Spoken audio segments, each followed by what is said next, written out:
সাজবে তুমি সাদা পোশাকে, দলে দলে আসবে সবাই তোমায় দেখিতে।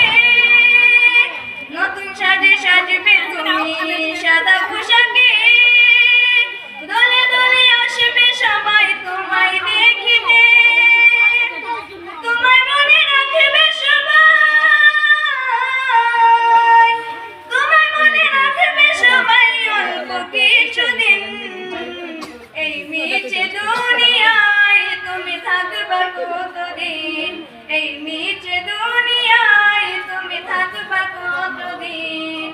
হঠাৎ করে উঠবে বেঁধে চলে যাওয়ার দিন, এই মিছে দুনিয়ায় তুমি থাকবা কতদিন, এই মিছে দুনিয়ায় তুমি থাকবা কতদিন। মাশাআল্লাহ, অনেক ভালো হয়েছে। মাসুমা বেগম নবীজির সামনে গজল গাইছে, অনেক সুন্দর হয়েছে।